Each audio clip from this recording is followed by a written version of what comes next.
बहुत धन्यवाद आप सभी लोगों का मंच पर पधारने के लिए। हमारा अगला सेशन बहुत ही दिलचस्प होने जा रहा है क्योंकि अब इस मंच से बात होगी महिलाओं की, महिला आरक्षण की। पूरे देश में इस पर चर्चा छिड़ी हुई है। संसद महिलाओं के लिए आरक्षण का बिल पास कर चुका है, लेकिन अब क्रेडिट को लेकर होड़ मची है। बीजेपी कांग्रेस को घेर रही है और कांग्रेस बीजेपी पर आरोप लगा रही है।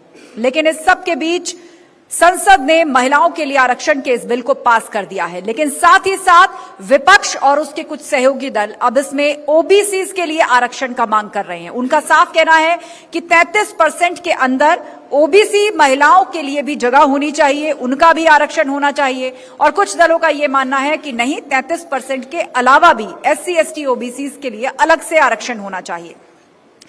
और इसीलिए हमारे अगले सेशन का नाम है महिला आरक्षण, ओबीसी का रण। और इसके लिए मैं मंच पर इनवाइट करना चाहूंगी विभा पटेल जी को, प्रदेश अध्यक्ष महिला कांग्रेस। जोरदार तालियों के साथ विभा जी का स्वागत कीजिए। और उनके साथ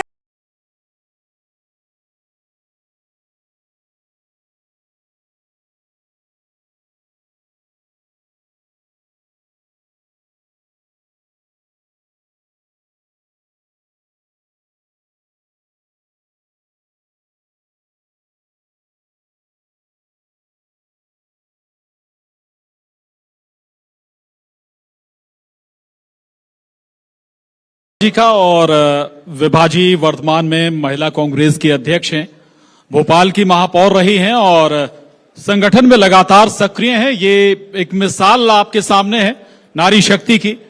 चूंकि महिला आरक्षण हाल ही में लोकसभा, राज्यसभा दोनों जगह से पास हुआ है, तो ये बेहद महत्वपूर्ण मसला है। विभा जी से हम इस पर चर्चा करेंगे। आपके पास भी कभी कोई सवाल हो तो जरूर विभा जी तक पहुंचाइएगा। एक बार जोरदार क्लैपिंग नारी शक्ति के लिए।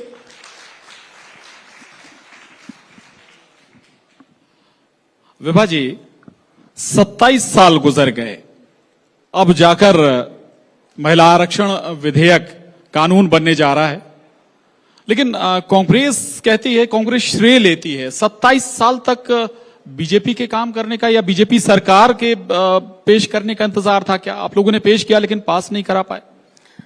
देखिए, ये जो महिला आरक्षण शुरू हुआ, ये सोच आदरणीय राजीव जी की थी जी। जब उन्होंने 73वां और 74वां संशोधन लागू किया तो उसके साथ ही उनने उसमें महिला आरक्षण भी स्पष्ट तौर पे करवा दिया था। उस वक्त जो हमारे भाई आज महिला आरक्षण के बड़े हिमायती बने हुए हैं, वो लोग ये कहते थे कि इतनी महिलाएं चुनाव लड़ने के लिए आप लाएंगे कहां से। लेकिन आपको आश्चर्य होगा कि 33% आरक्षण महिलाओं को दिया गया था और 40% महिलाएं चुनाव जीत कर आई थी। माननीय सोनिया जी ने इस महत्व को समझा था और मनमोहन सिंह जी की सरकार में ये 2010 में फिर से रखा गया था। क्योंकि हमारी कोएलिशन गवर्नमेंट थी, स्पष्ट बहुमत नहीं था और उस वक्त जो भाजपा वाले आज समर्थन कर रहे हैं, उन्होंने सहयोग नहीं किया था, तो ये महिला आरक्षण विधेयक लोकसभा में पास नहीं हो पाया था। लेकिन सोनिया जी और मनमोहन सिंह जी ने इसे राज्यसभा में पास करा दिया था। तो हमारी भावना तो तभी स्पष्ट। आप बीजेपी का जिक्र कर रहे हैं, आप अपने समर्थकों को नहीं मना पाए थे? नहीं, समर्थकों को नहीं मना पाने की बात नहीं है। आज सवाल इस बात का है कि जिन्होंने महिला आरक्षण का बड़ा बड़ा ढिंडोरा पीटा, बहुत जोर शोर से वे ढिंडोरा पीट रहे हैं, तो क्यों आज उनकी बुद्धि इतने साल बाद क्यों जागृत हुई? उसी वक्त उनके मन में ये चैतन्यता क्यों नहीं आई कि तभी समर्थन कर देते, बड़ा मन रखते। आज कांग्रेस ने या आप एनसीपी की बात करें, हर दल ने बड़ा मन लेके, भले ही मतभेद हो, लेकिन महिला आरक्षण विधेयक का न केवल समर्थन किया है बल्कि पास कराने में सबने सहयोग किया है। जी, उस समय ओबीसी को लेकर, SC, ST को लेकर सवाल उठाए गए थे कि भाई इस आरक्षण में भी आरक्षण होना चाहिए। अब क्या हुआ कि सब इस बात पर सहमत हो गए? देखिए, ये अगर इस विधेयक में जी SC, ST और ओबीसी की महिलाओं का, जिस तरह से SC, ST की महिलाओं का उल्लेख है, अगर ओबीसी की महिलाओं का उल्लेख भी हो जाएगा तो निश्चित तौर से एक बड़ा वर्ग जो अपनी अधिकारिता की लगातार बात कर रहा है, उसका भी प्रतिनिधित्व हो जाएगा और अन्य पिछड़े वर्गों की महिलाओं को मौका मिलना ही चाहिए।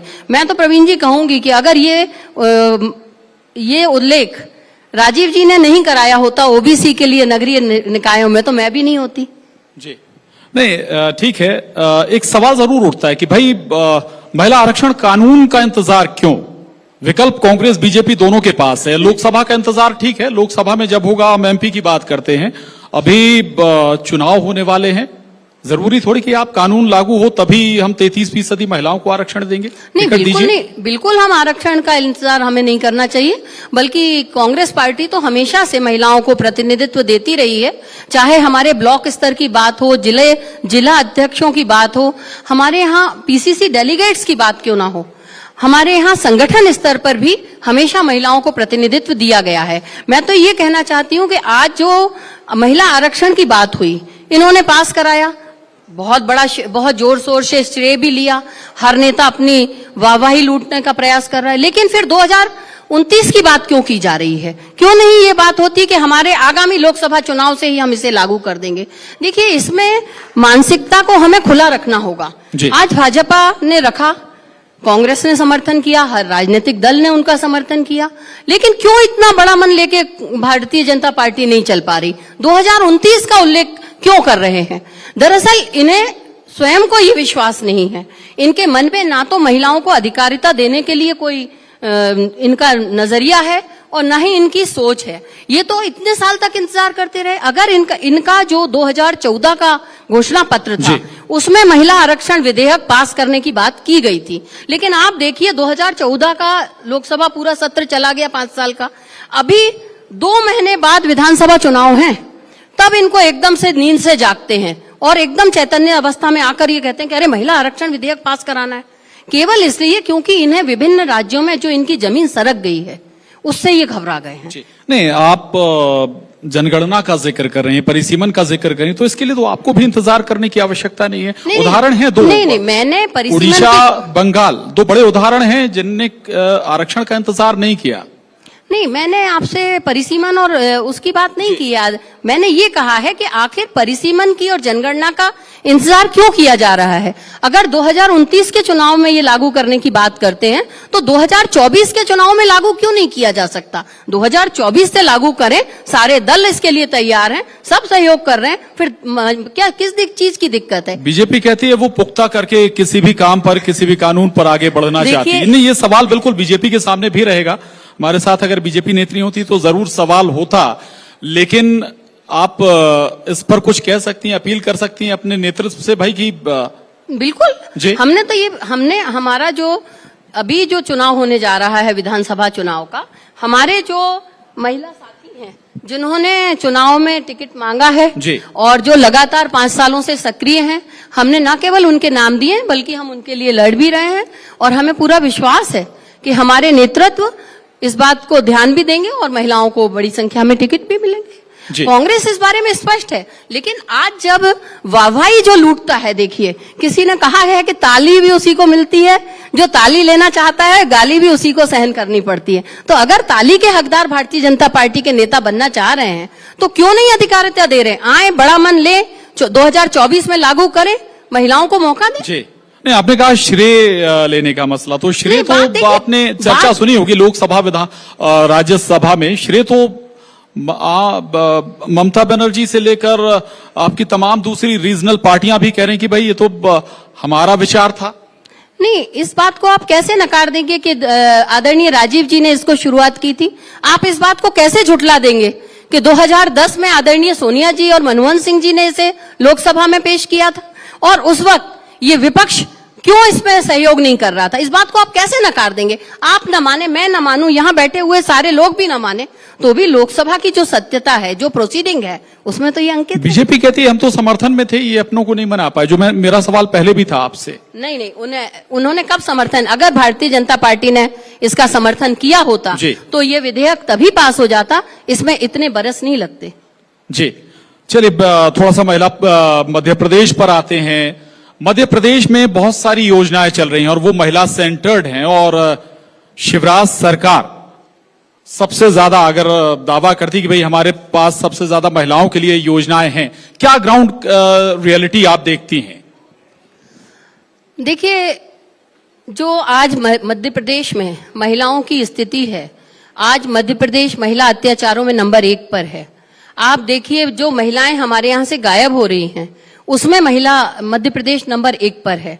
तो कहीं ना कहीं ये जो महिलाओं की स्थिति है, ये अपने आप में बहुत विचारणीय है। चाहे गृह मंत्री का क्षेत्र हो, मुख्यमंत्री का स्वयं का क्षेत्र हो, या फिर आप अन्य क्षेत्रों को देखें, सतना में मैहर में कांड हो जाता है, तो ये जो महिला उत्पीड़न की घटनाएं हैं मध्य प्रदेश में लगातार बढ़ रही हैं। और ये कहीं ना कहीं ये दर्शाता है कि कानून और प्रशासन की जो स्थिति है हम उसे सही तरीके से लागू नहीं अपराध कर या पा रहे। विकृत मानसिकता के लिए क्या आप सीधे किसी सरकार को ब्लेम कर सकते हैं? देखिए, अगर आप ये कहें कि अपराध विकृत मानसिकता के कारण होते हैं, हम इससे इनकार नहीं करते, लेकिन कहीं ना कहीं जिस तरह से जो पदस्थापनाओं में राजनीतिकरण होता है और जिस तरह से असामाजिक तत्वों को कानून और प्रशासन का भय नहीं होता, क्या आप इस चीज को नकार देंगे कि अगर कानून और प्रशासन का भय असामाजिक तत्वों को हो तो ये घटनाओं में रोक लग सकती है? देखिए, सवाल ये है कि आखिर ये घटनाएं मध्य प्रदेश में इतनी तेजी से क्यों बढ़ रही हैं? सच्चाई यही है कि आज मध्य प्रदेश महिला अत्याचार में नंबर 1 पर है। और जब इस तरह की घटनाएं, देखिए आज हम बात करें कि हमने योजनाएं बहुत सारी ले आए, लेकिन अगर उन योजनाओं से हम महिलाओं के प्रति होने वाले अपराधों में कमी नहीं ला सकते तो ऐसी योजनाएं किस काम की? आज आवश्यकता है कि हम महिलाओं को एक सुरक्षित वातावरण प्रदान करें। आपके आरोपों पर बीजेपी होती तो शायद ये योजना जरूर गिनाती। लाडली बहना हाल ही में शुरू हुई मैं है। आपको मैं इससे वही पहले लाडली लक्ष्मी योजना, बच्चियों के लिए साइकिल और भी तमाम योजनाएं हैं। फिर आप जी जो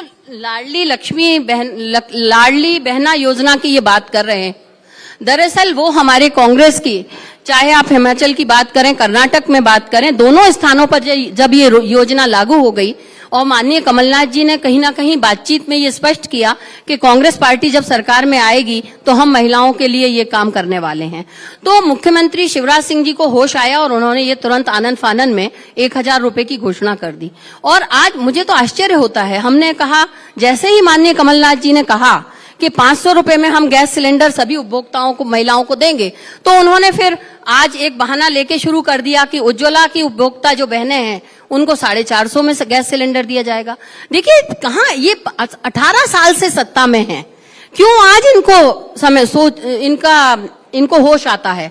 ये क्यों आज जागते हैं नींद से कि हमें महिलाओं को पैसे 1000 रुपए भी देनी है और हमें गैस सिलेंडर भी 450 में, वो भी उज्ज्वला उपभोक्ताओं को। देखिए, उज्ज्वला का क्या हश्र हुआ आप हम सभी लोग जानते हैं। ज्यादातर उज्ज्वला उपभोक्ता बहनों ने रिफिल ही नहीं कराया। तो अब और आज भी स्थिति ये है कि जो उज्ज्वला के कनेक्शन है वो 450 में मिलेगा तो संभावनाएं होंगी ना। देखिए, अभी तक तो कोई आदेश गैस एजेंसीज को नहीं मिला। पूरा इन्होंने कहा था कि सावन माह में। देखिए, मुख्यमंत्री की आप इस बात को क्या कहेंगे? इतनी हास्यास्पद बात मुख्यमंत्री ने की। सावन को समाप्त होने जब 2 दिन थे तब इन्होंने घोषणा की कि महिलाओं को गैस सिलेंडर कम दाम में दिया जाएगा। हमारी कई बहनें गई और एक को भी गैस सिलेंडर वो कम दाम में नहीं मिला। सावन 2 दिन बाद खत्म हो गया। आप लाडली बहना योजना का जिक्र कर रहे थे। अमूमन किसी एक राज्य में शुरू होती है और सफल योजना है तो दूसरा स्टेट उसे फॉलो करता है। लाडली लक्ष्मी योजना इसी तरह की थी, बाकी दूसरे राज्यों ने एमपी को फॉलो किया। नहीं, देखिए, लाडली बहना योजना की जहां तक बात है, ये इनकी योजना है ही नहीं। हमारी जो कांग्रेस की नारी सम्मान योजना जो अन्य राज्यों में लागू हो गई, ये उसकी नकल है। और वो नकल करते समय शिवराज सिंह ने इतनी आनन फानन में ये नकल की कि हमें करना ही है क्योंकि 2 महीने बाद चुनाव है। अगर इनके मन में जरा सी ये भावना होती तो 18 साल तक ये रुके रहते।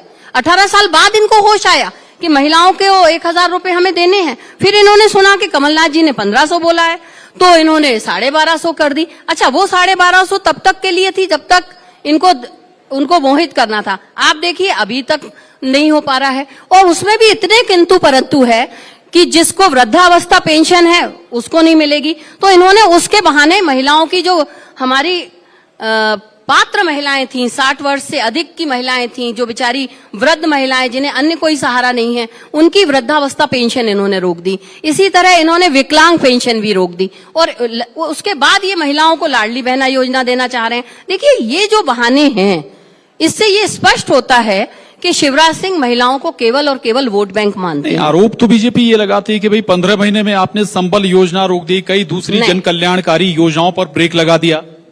देखिए, मुख्य शिवराज सिंह जी की ये और भारतीय जनता पार्टी की ये आदत है कि वो हमेशा दोषारोपण करने में बड़ी तेजी दिखा देते हैं।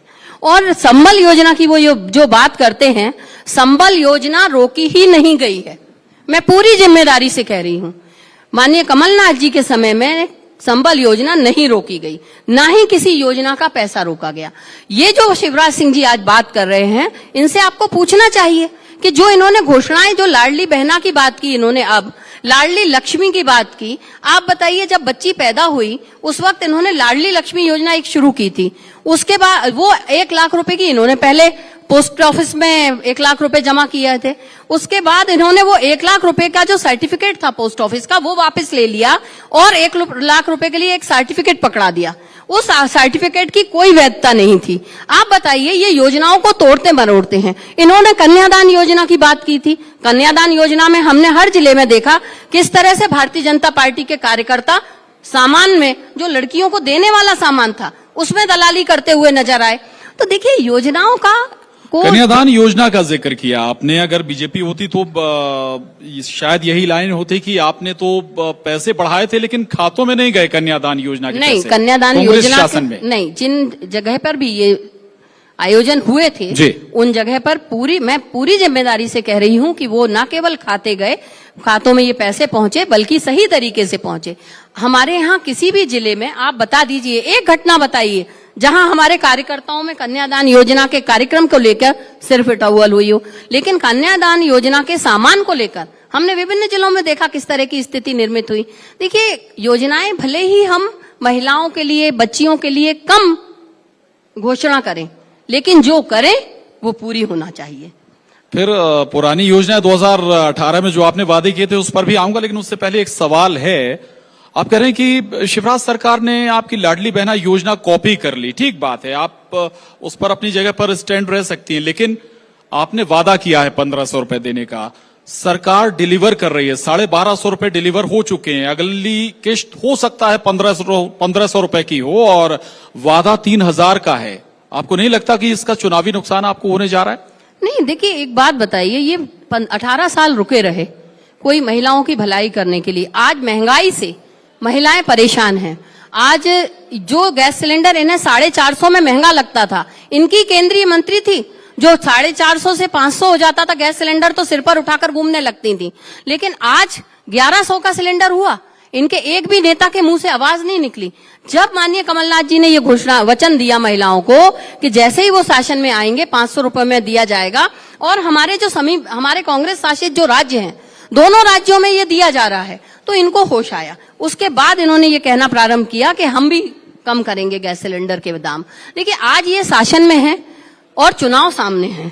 जब तक आचार संहिता नहीं लगती तब तक ये कोई भी घोषणा कर सकते हैं और कुछ भी करने का सोच सकते हैं। लेकिन आज जनता, लोकतंत्र में जनता का बहुत महत्व है और मध्य प्रदेश की जनता बहुत समझदार है। लोकतंत्र में अब ये जनता को बेवकूफ नहीं बना सकते। ये तो जनता भी समझ रही है कि इन्होंने क्यों कर दिए, क्यों किए हैं, ये 1000 रुपए क्यों शुरू किए, 1200 क्यों देना प्रारंभ किए हैं, और जैसे ही सरकार बन जाएगी उसके बाद ये क्या करने वाले हैं। मैं आपको एक छोटा सा जिक्र करती हूँ। इन्होंने बच्चियों को स्कूटी देने की बात की थी, अभी कुछ स्थानों पर इन्होंने दी, लेकिन उसके कारण इन्होंने योजनाओं का पैसा रोक दिया, कर्मचारियों को तनख्वाहों का पैसा रोक दिया। आज इनके समय में कर्मचारियों की कई विभागों में तनख्वाह नहीं मिल रही है, विकास की जो योजनाएं थी वो बंद पड़ी हैं। तो आप किस तरह का मध्य प्रदेश आज जनता चाहती है? देखिए, आज जनता चाहती है कि एक विकसित मध्य प्रदेश हो। हम जब आगे आने वाले समय में मध्य प्रदेश जो हमारे सामने हो, वो एक ऐसा राज्य हो जहां पर महिला अत्याचार में कमी हो, महंगाई में कमी हो, विकास हो। आज ये बात करते हैं विकास की। मैं अभी जन आक्रोश यात्रा से लौटी हूं।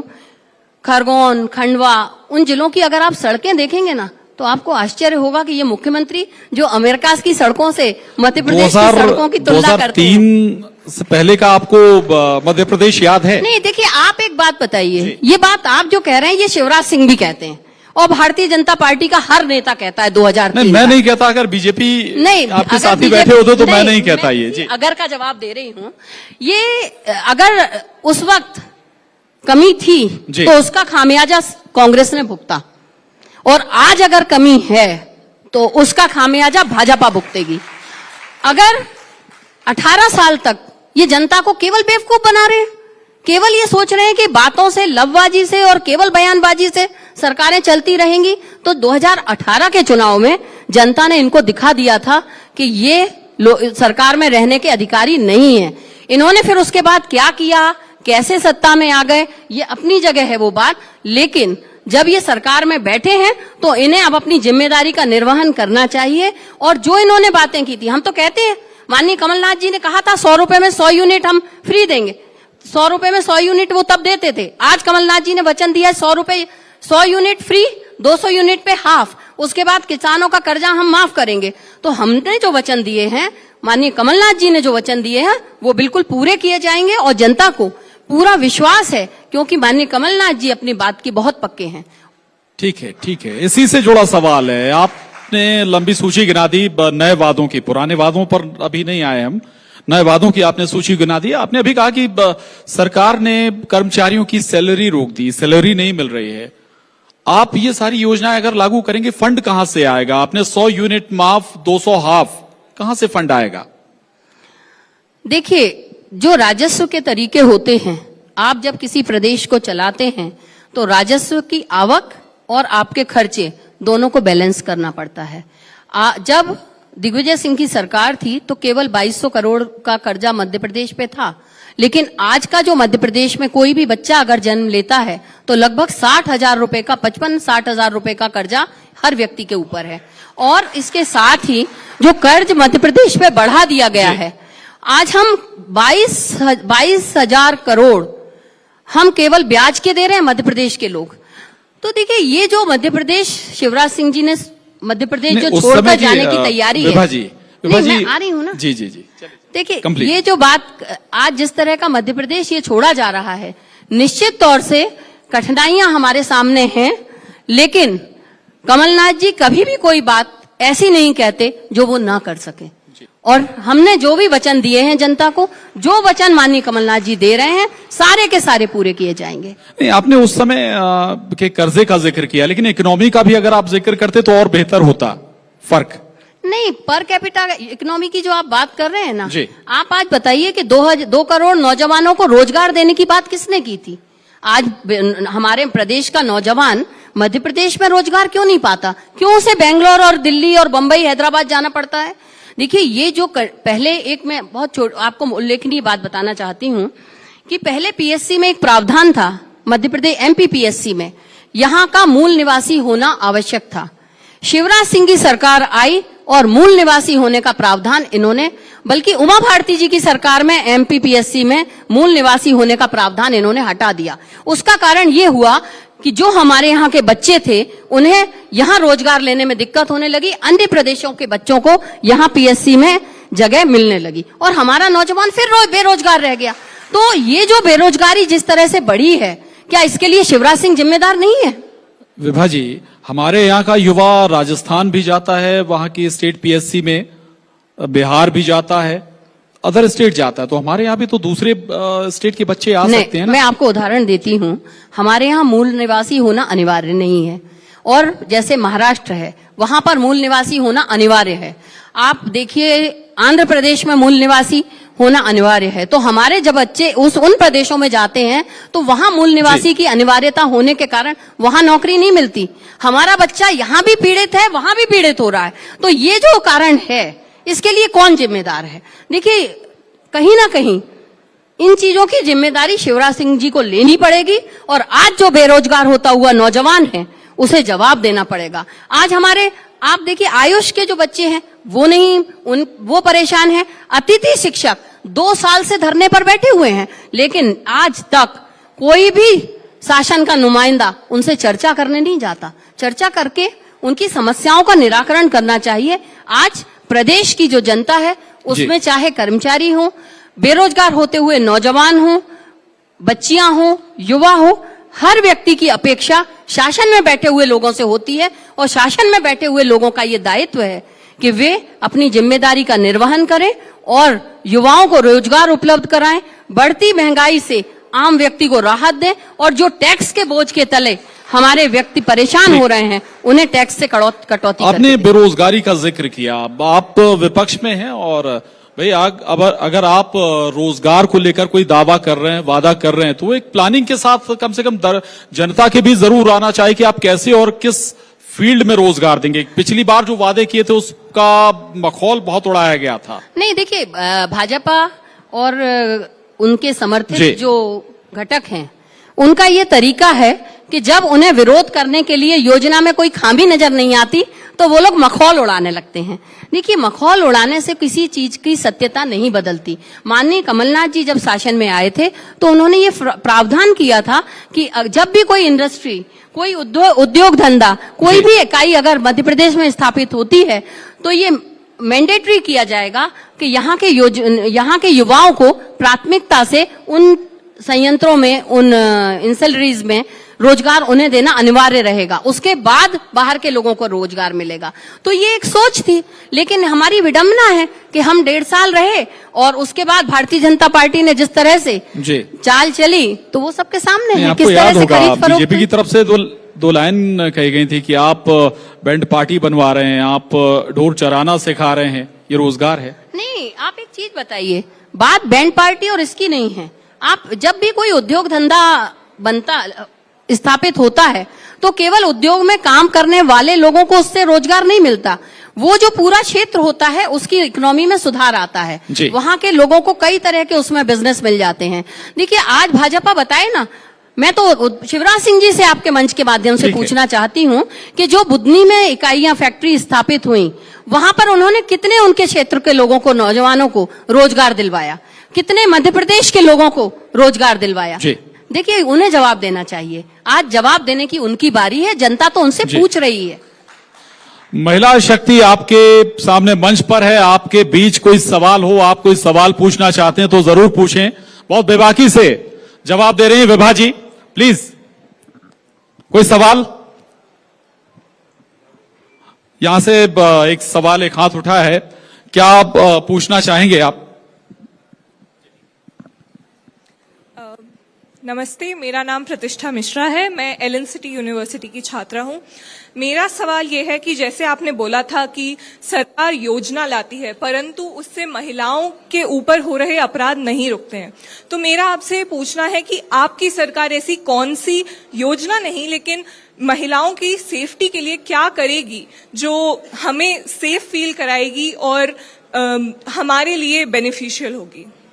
विभा जी, देखिए, जब महिलाओं को सुरक्षित वातावरण देने के लिए मेरा ये मानना है कि सबसे पहले तो आवश्यकता है कि जो कानून और प्रशासन है, जो हमारा प्रशासनिक तंत्र है, उसमें कसावट लाना आवश्यक होगा।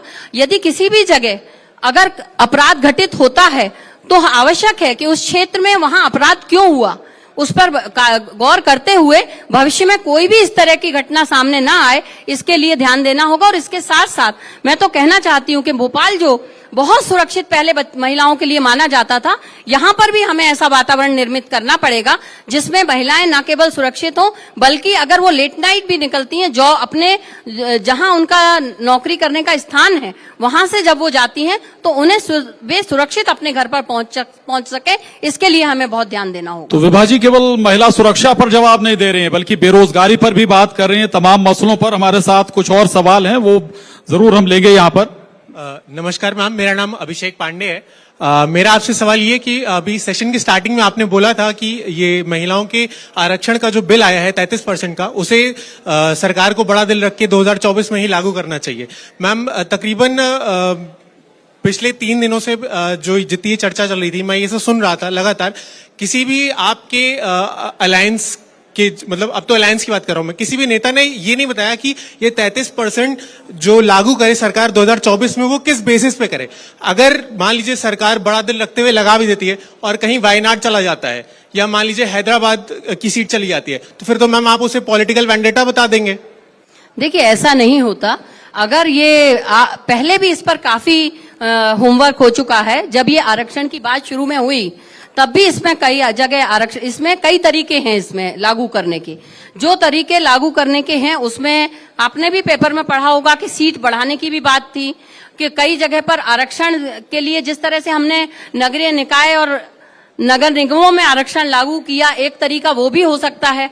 और इसीलिए आज ये सरकार को ढूंढना चाहिए कि किस तरीके से हम इसको लागू कर सकते हैं, लेकिन करना इसको 2024 से ही चाहिए, तभी महिलाओं को इसका लाभ मिल पाएगा। मैम, इसीलिए तो कहा जा रहा है कि 2029 तक जब सीटें बढ़ जाएंगी, जब परिसीमन हो जाएगा, तब तो पता चलेगा कि- नहीं, एक सेकंड, देखिए संसद में संशोधन लाया जा सकता है ना, जैसे 73वां और 74वां संशोधन लाया गया था, क्योंकि नगर निगम और नगरीय निकाय में महिलाओं को आरक्षण देना था। इसी तरह का संशोधन विधेयक अभी लाया जा सकता है महिलाओं को अधिकारिता देने के लिए। भाई भाजपा पूरे बहुमत में है, आज वो कोई भी विधेयक अगर लाएंगे महिलाओं को अधिकार देने के लिए, तो हर व्यक्ति खुले मन से उसका समर्थन करेगा और महिलाओं को अधिकार देने में कोई देर नहीं लगेगी। ये भाजपा की जिम्मेदारी है कि वो लोग लाएं, सामने रखे ना, कौन सा दल विरोध करता है ये सामने आ जाएगा। तो विभा जी, बहुत सारे युवाओं के सवाल हैं और युवा बहुत बेबाकी से, ये सारे बहुत अवेयर युवा हैं, लेकिन सवाल है कि ये है कि जो वादा आप लगातार कर रहे हैं उन्हें जमीन पर उतारना एक चुनौती नहीं होगी क्या? आखिरी सवाल है मेरा। नहीं, ये जो बातें कर रहे हैं इन्हें जमीन पर उतारने में कठिनाई अवश्य आ सकती है, लेकिन नामुमकिन कुछ भी नहीं है। अगर किसी का भी नजरिया स्पष्ट है, किसी की भी मानसिकता एकदम क्लियर है और हम करना चाहते हैं, तो वो काम करने में देर नहीं लगती। राजनीतिक दलों को इस बात का पूरा एहसास रहता है और मैं तो ये मानती हूं कि जो भी सक्षम नेता होता है वो पहले ही अपनी कार्य योजना बना चुकता है, उसके बाद वो उस विषय पर बात करता है। और कम से कम कांग्रेस के हमारे जो प्रदेश अध्यक्ष हैं, पूर्व मुख्यमंत्री माननीय कमलनाथ जी, उनके विषय में तो मैं ये कह सकती हूँ कि वो अगर कोई भी योजना लाने का सोच रहे हैं तो वो उसके पहले पूरा होमवर्क करते हैं, तय कर लेते हैं कैसे इसे लागू करना है, फिर बात करते हैं। जी, तो सेशन को हम यहीं खत्म करेंगे, लेकिन केवल कांग्रेस नेत्री नहीं बल्कि महिला शक्ति के तौर पर हम एक बार फिर चाहेंगे कि जोरदार क्लैपिंग विभा पटेल जी के लिए। बहुत बहुत धन्यवाद विभा जी, थैंक यू। बहुत धन्यवाद प्रशांत आपका। लेकिन विभा जी, आपसे अनुरोध है कृपया मंच पर ही बने रहें, क्योंकि न्यूज 18 आपका सम्मान करना चाहता है और उसके लिए मैं स्टेज पर इनवाइट करना चाहूंगी सुधीर दीक्षित जी को, एडिटर न्यूज 18 MPCG।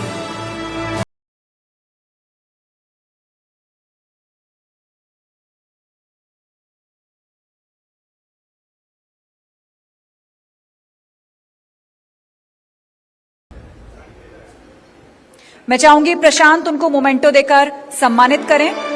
आज बेबाकी से सभी सवालों के उन्होंने जवाब दिए हैं। बहुत बहुत धन्यवाद विभा पटेल जी न्यूज 18 के इस मंच पर आने के लिए।